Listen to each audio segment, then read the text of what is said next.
போட்டார பெரியவரு. அவர் மூத்த சம்சாரத்து பிள்ளையும் மருமகளும் வந்து ஒரே கலாட்டா பண்ணிக்கிட்டு இருக்கிறாங்கம்மா. கொஞ்சம் வாயமானே இருவரேன். டே தம்பி, நான் போய் என்ன ஏதுன்னு கேட்டுட்டு வந்துடுறேன், நீ இங்கே இரு. ஆமா, இது உங்க குடும்ப விஷயம், நாம தலையிடுறது அவளுக்கு நல்லது.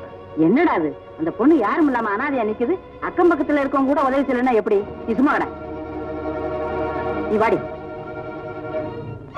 வீட்டுக்கு வந்து சேரல, அதுக்குள்ள நீ எப்படி பணத்தை எடுப்ப? இந்த வீட்டு எஜமானி இல்ல இவ, நம்மளை எவன் தட்டி கேட்க போறான்ற தைரியம் அவளுக்கு, அதான் எடுத்துட்டா. ஏமா அப்படி எல்லாம் பேசுற? ஒரு நாள் பூரா நாங்களும் வச்சுதான் பார்த்தோம், நீங்க வரல. அப்புறம் வக்கீலையா சொன்னதுக்கு அப்புறம் தான் எடுத்தோம். வக்கீலா? சேச்சே, அவர் சொல்லிருக்க மாட்டாரு. இவ சொல்லித்தான் பணத்தை எடுத்திருப்பா. ஏன்னா அப்ப செத்து கிடக்குறான், கொள்ளி வைக்க புள்ள வந்து சேரலையேன்னு ஊர்ல 4 பேர் என்ன பத்தி திட்டவானா? அம்மா, இவளை பத்தி உங்களுக்கு ஒண்ணும் தெரியாதுமா. எனக்கு தெரியாம என் சொத்து எல்லாத்தையும் வளைச்சு போட்டுக்க பார்த்தா எப்படியோ விஷயம் தெரிஞ்சு நான் வந்து சேர்ந்தேன். எங்க அப்பா கிட்ட நியாயத்தை கேட்டேன். அவருக்கு தான் மூளையே கிடையாது. பொண்டாட்டி பேச்ச கேட்டுக்கிட்டு என்ன மரியாதையெல்லாம் பேசி வெளியே அனுப்பிச்சிட்டாரு. நீங்களே சொல்லுங்க, அநியாயத்தையும் அக்கிரமத்தையும் ஆண்டவன் எத்தனை நாளைக்கு பொறுத்துப்பான்? எனக்கு துரோகம் பண்ணி சொத்து எல்லாத்தையும் தன் பேருக்கு எழுதி வாங்கிக்க அவ வக்கீல வர சொல்லி லெட்டர் போட்டுருக்கான். ஏன் நல்ல நேரம் வக்கீல் வந்து சேர்றதுக்குள்ள எங்க அப்பா போய் சேர்ந்துட்டாரு. அவர் எங்க செத்துருப்பாரு? இவதான் சாகடிச்சிருப்பா. ஏமா அநியாயமா அந்த பொண்ணு மேல பழிய போடுற? பாவம், ஒரு சின்ன வயசுல புருஷனை பறி கொடுத்துட்டு பரிதாபமா நிக்கிறாளே. அப்படி வாங்க வழிக்கு. சின்ன வயசா? சின்ன வயசுல கணவன் யார் கட்டிக்க சொன்னது? எங்க அப்பா மேல ஆசைப்பட்டா கட்டிக்கிட்டா? சொத்து மேல ஆசைப்பட்டு கட்டிக்கிட்டா, அனுப்பிச்சுட்டா, இப்ப அனுபவிக்க பாக்குறா. அந்த பொண்ணுக்கு தான் சொத்து மேல ஆசைன்னு வச்சுக்குவோம். உனக்கு சொத்து மேல ஆசையே இல்ல பாரு. அதான் உங்க அப்பாவுக்கு சீரியஸ் சொத்தையெல்லாம் சுருட்டின்னு போலான்னு உன் பொண்டாட்டியோட வந்தேன். உங்க அப்பனுக்கு தான் உங்க கதையெல்லாம் தெரியுமே. நல்ல டோஸ் கிட்டாரு வாங்கி கட்டின்னு போனேன். எங்க அப்பா என் மேல வச்சிருந்த பிரியாம பாசம் உனக்கு என்ன தெரியும்? பொண்ணை பார்த்தா பாசமலரே எடுத்தாங்களாம். ஆமா, நீ மாத்திரம் தான் வந்துக்கிறியா? பின்னால எல்லாம் இல்ல ஏதாவது வந்துக்கிட்டா? என்ன திமிரா பேசுற பாத்தீங்களா? திமிருக்கு பேசி நின்றா மரியாதை கட்டி போட்டு ஜாக்கிரதை. சும்மா இருடி. பின்ன என்னமா திமிருங்கிறா? இவ விட்டு சோத்துக்கு நான் வளர்ந்துங்கிறேன். நீ வாய மூடிக்கிட்டு சும்மா இருக்க போறியா இல்லையா? அவ எப்படி வாய மூடி சும்மா இருப்பான்? எங்களை அவமானப்படுத்துறதுக்கு நீ இவ தயார் பண்ணி சும்மா இருடி. இத பாருமா, நல்லது கெட்டதுன்னா 4 பேர் வரத்தான் செய்வாங்க, போகத்தான் செய்வாங்க. இது பாருங்க, இது எங்க குடும்ப விஷயம். நல்லது கெட்டது யாரும் எங்களுக்கு சொல்ல வேண்டிய தேவையில்லை. முதல்ல நீங்க எல்லாரும் வெளியே போங்க. சரியா, போன நாங்க என்ன குந்தினா இருக்க போறோம்? பாரு, ஒண்ணு மாத்திரம் சொல்றேன் கேட்டுக்கோ. ஒரு பாவ மரியாதை அந்த பொண்ணை கண்ணுங்களங்க வச்ச நீ விளங்க மாட்ட. வாயமா போலாம். அட வாயமா, நீ மூஞ்சி கொசரம் தான் விட்டு வச்சா இன்னாம அழட்டிக்கினா. ஐயா, இந்த நேரத்துல நீங்க இல்லாம போயிட்டீங்களே. என்னம்மா? அந்த பொண்ணை உண்டு இல்லைன்னு பண்ணிடுவாங்க போல. ஒண்ணும் இல்ல சார், நியாயத்தை எடுத்து சொல்ல போனா இன்னா கத்துறாவா. அந்த பையனை வேணா ஒரு வகையில சேர்த்துக்கலாம். பொண்ணு ரொம்ப மோசமா. தெரியுதா? புண்ணியவதி கால் எடுத்து வச்சானா ஊடு 2ஆ போடணும், மூஞ்சில எழுதி ஒட்டி வச்சுக்கிற. சும்மா இருடே. ஐயா, இங்க போங்க. ஐயா, அந்த பொண்ணுக்கு நியாயம் கிடைக்கிறாப்ல பண்ணுங்க. அது முகத்தை பார்க்க முடியல. சரிம்மா. நியாயமா இங்க வா, நாம இங்கே இருப்போம். என்ன நடக்குதுன்னு கண்டுக்குவோம். பாப்பா வாங்க வக்கீல் சார். வெளியே இருந்து எல்லாத்தையும் கேட்டுட்டு இருந்திருப்பீங்கன்னு நினைக்கிறேன். என்னப்பா சொல்ற? இங்க நடந்த நாடகத்துல உங்களுக்கு முக்கியமான பங்கு இருக்குன்னு எனக்கு ரொம்ப நல்லா தெரியும். ஏன்பா உண்மை புரியாம ஏதோ பேசிட்டு இருக்க? கொஞ்சம் உள்ளவா.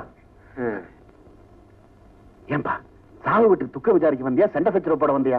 பாக்குறவங்க என்ன நினைப்பாங்க? பாக்குறவங்க என்ன குத்துவாளியா நினைக்கிறோம்னு தானே அக்கம் பக்கத்துல கூட்டத்தை சேர்த்து வச்சுக்கிட்டு அதுக்கு சாட்சியா உங்களை வரவழைச்சிருக்கா. நடந்த விஷயம் என்னன்னு தெரியாம அபாண்டமா அந்த பொண்ணு மேல பழிய சுமத்தாத. உனக்காக ஒரு நாள் பூரா காத்துக்கிட்டு இருந்தோம். அக்கம் பக்கத்துல இருக்கிறவங்க எல்லாம் உடனே பாடி எடுங்கிறாங்க. எப்படி வச்சுட்டு இருக்க முடியும்? அட ஏன் சார் பொய்யெல்லாம் சொல்றீங்க? அவன் என்ன வர்றது, இவனுக்கு என்ன காத்துக்கிட்டு இருக்கிறதுன்னு அவன் சொல்லிருப்பா. பணத்துக்கு போடுன்னு இருப்பா, போட்டு இருப்பீங்க. சும்மா வளவளன்னு பேசிட்டு இருக்காத. மேற்கொண்டு என்ன செய்யணும்? மேற்கொண்டு சொல்றதுக்கு என்னங்க இருக்கு? மாமா செத்தான்னு தெரிஞ்சதும் இவன் மாமா எதை சொல்லிட்டானோ. வாங்க கிராமத்துக்கு போலாம். இத பாருங்க, இப்ப நீங்க அந்த வீட்டுக்கு போக முடியாது. நாங்க அந்த வீட்டுக்கு போக முடியாது. ஆமா, அது உங்க அப்பா வீடு. சட்டப்படி அவர் மனைவிதான் அங்க இருக்கணும். ஓஹோ, வக்கீல் சட்டத்தை பத்தி பேசுறீங்க. அவ எப்படி எங்க வீட்டுல நுழையலாம்னு பாத்துக்கிறேன். அப்படி எல்லாம் மரியாதை இல்லாம பேசக்கூடாது. உங்க அப்பா அவளை தொட்டு தாலி கட்டிருக்காரு. அவளை தொட்டு தாலி கட்டுறதுக்கு முன்னாடி என்ன பெத்தெடுத்திருக்காரு. சட்டப்படி பெத்த பிள்ளைக்கு தான் சொத்து சேரும். இவர்கிட்ட என்னங்க பேச்சு? சொத்து சொகன்னு எவன் அங்க வந்துருவான்னு பாத்துருவோம். வாங்க போலாம். பாருங்க, நீங்க நியாயத்துக்கு கட்டுப்படல அப்புறம் கோர்ட்ல தான் சந்திக்க வேண்டி வரும். கோர்ட்லயா? Okay okay, let us meet in the court. வாடி போலாம். எவனால சாட்சி சொல்றானோ அவன் கோர்ட்ல பாத்துக்கிறேன்.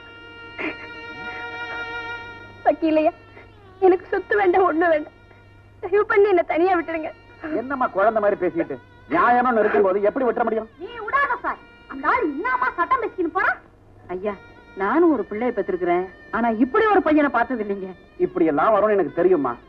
அதனாலதான் என்னைக்கு அந்த பொண்ணு கழுத்த தாலி கட்டினாரோ அன்னைக்கே சொத்தை பிடிச்சிருங்கன்னு சொன்னேன். கேட்டா தானே? ஊர் அளவுக்கு இல்லாத பெரிய வைக்கிறவன். இந்த அப்படி வா, நம்ம டாக்ஸில போலாம். ரயில விட்டு இறங்கணும்னு எந்த வண்டியும் கிடைக்கலன்னு நம்ம வண்டியில ஏறினேன். இப்ப டாக்ஸி ஆட்டோ ஓட ஆரம்பிச்ச உடனே நம்மள கழட்டி விடுறியா? என்னையா நியாயம் இது? மேல ஒரு ரூபா வச்சுக்க. இந்தாப்பா நில்லுப்பா. உன் குடும்பத்துல ஏதோ தகராறு, உனக்கு சப்போர்ட் பண்ண யாரும் இல்லையே, நாமளாவது சப்போர்ட் பண்ணலாம்னு நினைச்சா என்னையே கட் பண்ணி நான் போறேன். சரிதான் போ. இல்லையா என்ன சொல்றேன்? என்ன மேல வைக்கல, எல்லாத்தையும் கோர்ட்ல பாத்துக்கலாம்னு சொல்லிட்டாரா? பெத்த பிள்ளை நீ வராம உங்க அப்பா பணத்தை எப்படியா தூக்கலாம்? இதெல்லாம் உனக்கு எப்படியா தெரியும்? அதை விட சிகரெட் மேட்டர்லாம் என் கையில இருக்குதுப்பா. அத்தை புரிஞ்சுக்காம என்ன நீ போடான்ட்ட. சரிதான் போ. ஏய் வண்டியில ஏறு. இல்லையா ஏதாவது விஷயம் தெரிஞ்சா சொல்லியா, உனக்கு புண்ணியமா போட்டோம். இந்த பாவ புண்ணியம்லாம் நமக்கு வேண்டாம்பா.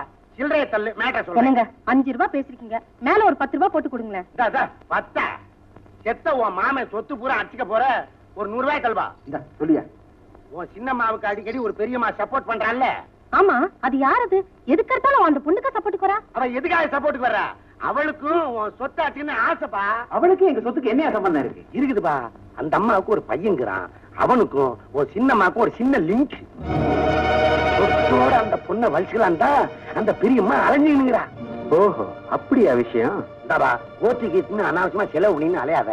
இந்த விஷயத்த ஸ்ட்ராங்கா புடிச்சுக்கோ. கோர்ட்டுக்கு போனா எப்படிடா ஜெயிக்கிறேன்னு கவலைப்பட்டுக்கிட்டு இருந்தேன். இப்ப அருமையான பாயிண்ட் கிடைச்சு போச்சு.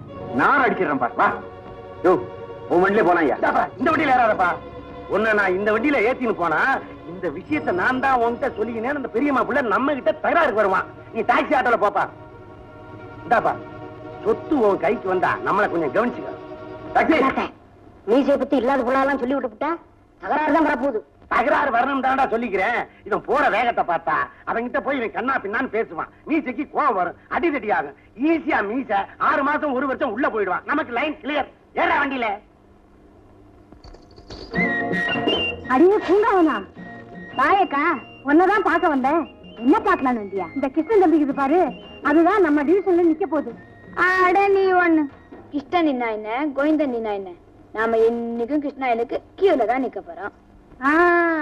இப்ப சொன்ன பாரு, இது மாதிரி நாமெல்லாம் கஷ்டப்படக்கூடாதுன்னு தான் நம்ம புள்ளாண்டா வரணும்னு நாங்கெல்லாம் வேலை செய்யறோம். பாரு, கிருஷ்ணன் மட்டும் ஜெயிச்சுட்டாருன்னு வச்சுக்க, கட்சிக்கு முக்கியமானவர். நிச்சயமா மந்திரி பதவி தான் கிடைக்கும். நம்ம பேட்டையில இருக்கிற ஒருத்தருக்கு மந்திரி பதவி கிடைச்சதுன்னா என்ன பெருமையா இருக்கும். அப்போ அவரு மந்திரியா வருவான்னு சொல்றியா? அட பெட்டு கட்டண்டி பெட்டு. நீ இம்மா தூரம் சொல்லும் போது செட்டப் பண்ணிக்க வேண்டியதுதான். ஏமா தாயே, உன்னை நம்பிதான் நல்ல காரியத்துல இறங்குறேன். நீதான் எல்லாத்தையும் நல்லபடியா முடிச்சு வைக்கணும். உங்கள் ஓட்டு கிருஷ்ணனுக்கே, உங்கள் ஓட்டு கிருஷ்ணனுக்கே, உங்கள் சின்னம் பாரதி சின்னம். போரை பிடித்தவள் பாக்கியசாலி, போரை பிடித்தவள் பாக்கியசாலி. உங்கள் ஓட்டு கிருஷ்ணனுக்கே, உங்கள் சின்னம் பாரதி சின்னம். போடுங்கம்மா ஓட்டு ஆன சின்னத்தை பார்த்து, போடுங்கம்மா ஓட்டு ஆன சின்னத்தை பார்த்து. உங்கள் ஓட்டு கிருஷ்ணனுக்கே, உங்கள் ஓட்டு கிருஷ்ணனுக்கே, உங்கள் சின்னம். ஆமா பானில போட்டு போட்டுங்க, நம்ம வீட்டு சோத்து பானை தான் காலியா கிடக்குது. யாராவது பானில போட்டுக்கிட்டு வந்தா நம்ம வீட்டு சோத்து பானை தூக்கி தலையில போட்டு ஓட. அண்ணாத்த கேட்டுக்கினியா என்ன பேசிக்கிறாங்கன்னு? வித்ரா அவன் எதிர்கட்சி ஆள்டா. எல்லாமே எதிர்கட்சியில தான் இருக்காங்க. நம்ம கையில ஸ்ட்ராங்கான ஆளுங்க இல்ல, ஓட்ட கேன்வாஸ் பண்ண முடியாது. தம்பி கொஞ்சம் இப்படி வரீங்களா? என்ன நான் சொல்லல பூங்காவனா, இவதான். இவளை மட்டும் நம்ம பக்கத்துல வச்சுக்கணும்னு வச்சுக்க, எதிர்கட்சிக்கு ஒரு ஓட்டு போகாது. எல்லாத்தையும் அலேக்கா கொண்டாந்துருவா. அப்படியா? அப்ப நம்ம தொகுதி மகளிர் பகுதிக்கு தலைவியாக கிட வேண்டியதான். சொல்லாத, செய்து காட்டு. இரு, நம்ம செயலாளர்கிட்ட சொல்லிட்டு வந்துடுறேன். என்னையா தலைவி ஆக்கிட வேண்டியதானே? ஏங்க, இப்பதான் 3வதுல ஒரு பொண்ணுக்கு இதே பதவியை போட்டு கொடுத்தீங்க. உங்களுக்கே இன்னும் பதவி வரல, அதுக்கு முன்னால 3 பேருக்கு பதவியா என்ன ஆக போதோ? நம்மள உதார விட்டு தானே சீட்டு வாங்கியிருக்கோம். நீ எதிர்கட்சி ஸ்ட்ராங்கா இருக்கு, அவ கையில ஓட்டு வருதுன்னா புடிச்சுக்க வேண்டியதானே. அவர் என்ன பணமா குடுக்கறேங்கிறாரு, பதவி தானே குடுக்கறேங்கிறாரு. அண்ணாத்த நீ கூட அண்ணாத்த இந்த பாரு, நாங்கெல்லாம் ஒரு மனதா இந்த பதவியை தரோம். என்ன சொல்ற? சம்மதம் தானே? உங்க லெவல் தெரிஞ்சதுக்கு அப்புறம் உங்களுக்கு சப்போர்ட் பண்ணலன்னு நல்லா இருக்காது. நல்லதா கெட்டதோ ஜாயின் பண்ணிக்கிறேன். காரியம் முடிஞ்சது கட்டி விட்டுறேன். மிஸ்டேக் பண்ணிக்கிட்ட பாரு. நாளைக்கு நான் ஒரு மந்திரி ஆயிட்டுன்னு வச்சுக்க, உன்னை பர்சனல் செக்ரட்டரியா வச்சுக்கிறேன். சொல்லிட்டேல்ல, எங்கள் ஓட்டு கிருஷ்ணனுக்கே. இந்த சூழ்நிலையில கல்யாணிய கிராமத்துக்கு அழைச்சிட்டு போறது அவ்வளவு நல்லதா படல. சரி, அவன் மாமன் இங்க வரவழைக்கலான்னு பார்த்தா அவனும் ஒழுக்கமானவனா தெரியல. அந்த பொண்ணு கதிதான் என்ன ஆகுறது? நான் உடனடியா கிராமத்துக்கு போய் ஆக வேண்டியதை பாக்குறேன். அது வரைக்கும் கல்யாணிய உங்க பொறுப்புல விட்டுட்டு போலாம்னு நினைக்கிறேன். ஏதா மேல மேல நமக்கு தொந்தரவு கொடுக்கறானேன்னு தயவு செஞ்சு தப்பா நினைச்சாதீங்க. ஐயா, அது என் குழந்தை மாதிரி, அதை பத்தி நீங்க கவலைப்பட வேண்டாம். நீங்க முன்ன போய் ஆக வேண்டிய காரியத்தை பாருங்க. வாமா ஆமா போமா உள்ள போ. நியாயமா தாங்கினுக்குறா, இது நம்மோடு மாதிரி. என்னால உங்களுக்கு எல்லாம் எவ்வளவு சிரமம். இத பாரு, அப்படி எல்லாம் பேசக்கூடாது. உன்னை என் பொண்ணா நினைச்சு நான் கூட்டிட்டு வந்திருக்கேன். நீ என்ன வித்தியாசமா நினைக்கிறதா இருந்தா அப்படிலாம் இல்லம்மா. பின்ன என்ன, போப்பா கூட்டிட்டு போடி. வாமா. அம்மா என்னடா அந்த பொண்ணு இங்கேயம்மா கூட்டு வந்தீங்க? டேய், அந்த பொண்ணை தனியா விட்டா இருக்கிற வேதனை ஏதாவது பண்ணிக்க போகுது. அப்புறம் வக்கீலுக்கு என்ன பதில் சொல்லுவேன்? அவர் நல்ல நம்பில விட்டுட்டு போயிருக்காரு. இங்க இருந்தா ஊர்ல 4 பேர் என்ன சொல்லுவாங்க? என்னடா சொல்லுவாங்க? என்னம்மா புரியாத மாதிரி பேசுறீங்க? நானும் கல்யாணம் ஆகாதவன், அந்த பொண்ணு சின்ன வயசு. நாளைக்கு ஏதாவது ஒரு வார்த்தை வந்தா அந்த பொண்ணு லைஃப் என்ன ஆகுறது? ஊர் உலகம் பேசுறத பத்தி கவலைப்பட்டா அந்த பொண்ணு வாழ்க்கை என்னடா ஆகுறது? நீங்க கவலைப்படாம இருக்கலாமா? நான் அப்படி இருக்க முடியுமா? இப்ப என்ன செய்யணும்னு சொல்ற? அந்த பொண்ணு இங்க இருக்க கூடாது. அந்த பொண்ணு வக்கீல் வந்து கூட்டிட்டு போற வரைக்கும் இங்கதான் இருப்பா. அந்த பொண்ணு இந்த வீட்டுல இருந்தா நான் வெளியே போறேன். சிங்கரா, இந்த பாருமா, யோசனை பண்ணி தான் அந்த முடிவுக்கு வந்தேன். என்னால அந்த பொண்ணுக்கு நல்லது நடக்கலாம் பரவாயில்ல, கெட்டது நடக்க வேண்டாம். அடடே சிங்காரா, வா வா. என்னடா ரூம்ல ஒண்ணுமே காணோம், தண்ணி பானை மட்டும் பெருசா வச்சிருக்க. சாப்பாடு கிடைக்கல, சமயத்துக்கு தண்ணி தாண்டா என்ன காப்பாத்துது. அப்போ காலையில இருந்து ஒண்ணும் சாப்பிடல சொல்லு. அது எப்படி இவ்வளவு கரெக்டா சொல்லிவிட்டா? அதான் நான் வரும்போது தண்ணி அடிச்சிட்டு இருந்தேன். கிண்டல் பண்ணிட்டு உட்கார்றா. ஆமா, அதிசயமா இருக்கு, யார் ரூமுக்கு வந்துட்ட? ரொம்ப நாளா ரூமுக்கு வரல சொல்லிட்டு இருந்தால, அதான் வந்துட்டேன். சரி. ஆடா பாவி, கையில சில்லறை இருக்கும் போதெல்லாம் வாவான்னு கூப்பிட்டா வரல, லாட்டி அடிச்சிட்டு இருக்கேன், இப்ப வந்திருக்கிறியடா. நீ ஒண்ணும் கவலைப்படாத, வீட்டுல இருந்து கேரியர் வருது, ஷேர் பண்ணிக்கலாம். என்னடா சொல்ற? நான் கொஞ்ச நாளைக்கு இங்கே இருக்கலாம் முடிவு பண்ணேன். இங்கேயே வா. டேய், அந்த பெரியவர் சம்சாரத்தை பத்தி சொன்னேன்ல, ஆமா, அந்த ஃபேமிலியில கொஞ்சம் தகராறு. அதனால அம்மா அந்த பொண்ணை வீட்டுல கொண்டாந்து வச்சிருக்காங்க. ஒரு வயசு பொண்ணு வீட்டுல இருக்கும்போது நான் அங்க இருக்கிறது நல்லா இருக்குமா? நியாயம் தானே. அதனால்தான் அந்த பொண்ணு ஊருக்கு போற வரைக்கும் இங்க இருக்கலாம்னு நினைக்கிறேன். ஓகே, என்ன சொல்றேன்? ஓகே ஓகே, நீனா பொட்டி பொடிக்கோட வந்துடுறேன். என்னடா சிங்காரா, இது ஓம் பங்களா மாதிரி, வந்துரு வந்துரு. ஆனா ஒரு கண்டிஷன், நான் இங்க இருக்க வரைக்கும் நான் தான் வாடகை கொடுப்பேன். என்னடா சொன்ன? சிங்காரா, நீ வாடகை கொடுக்கணும், அதை நான் வாங்கிக்கணுமா? பேசாத. அப்புறம் உனக்கு எனக்கு என்னடா ஃப்ரெண்ட்ஷிப்? என்ன அவமானப்படுத்திட்ட, கிரேட் இன்சல்ட். அப்படியெல்லாம் நான் ஆத்திரப்படணும், ஆனா இப்ப முடியாது. நிலைமை அவ்வளவு மோசமா இருக்கு. வாடகை கொடுத்துட்டு வாங்கிக்கிறேன். நாசமா போக, இந்த விரவோட ரோதனையா போச்சு. கருமம். என்னடி அடுப்பாண்ட தனியா குண்டிங்கன்னு புலம்பினுக்குற? வரவுன்னு குடுக்குறா, ஒரே ஈரமா இருக்குது. இத்த கட்டி நம்மால மாடிக்க முடியாதுப்பா. அதான் ஒரு முடிவுக்கு வந்துட்டேன். முடிவா? என்னடி சொல்ற? அக்கா, அது எலெக்ஷனை ஜெயிச்சதுமே ஒரு கேஸ் அடுப்புக்கு ஆர்டர் கொடுத்துட வேண்டியதுதான். எலெக்ஷன்ல ஜெயிக்கிறானா? அது யாரடி அவன்? அதான் நம்ம பேட்டையில நிக்கிறாரே, அந்த கிருஷ்ணனை தான் சொல்றேன். ஏண்டி, அந்த கிருஷ்ணனுக்கும் கேஸ் அடுப்புக்கும் இன்னாடி சம்பந்தம்? அது இப்ப நம்மாளு. வாளா, ஒரு சின்ன கணக்கு சொல்றேன் பாரு. இப்பவும் கணக்கா? இத பாருக்கா, நாளைக்கு அந்த மனுஷன் மந்திரியா வரான்னு வச்சுக்க. 4 பேர் முன்னால கௌரவமா கார்ல போலாம், சொந்தமா பங்களா தராங்களாம். இன்னைக்கு என்ன பிளாட்பாரத்துல பார்த்து கடையை தூக்குன்னு சொல்றவன் நாளைக்கு என் வீட்டு வாசல காவலுக்கு நிப்பான். இத பாருக்கா, ஒரு டாக்டர் பொண்டாட்டின்னு சொல்லிக்கிறது எப்படி இருக்குது, ஒரு மந்திரி பொண்டாட்டின்னு சொல்லிக்கிறது எப்படி இருக்குது, நீயே சொல்லு பாக்கலாம். ஏண்டி, அப்ப அந்த டாக்டர் என்ன ஆனா, டிரைவர் என்ன ஆனா, வார்ட் பாய் இன்னாடி ஆனா? எல்லாத்தையும் அலாக்கா லைன்லயே வச்சுக்கிறேன். ஆஹா, இப்படியே எல்லாரையுமே லைன்ல வச்சுக்கணும். வா, எல்லா பயிலுங்களும் சேர்ந்து உன்னை எந்த லைன்ல விட போறானுங்களோ தெரியல.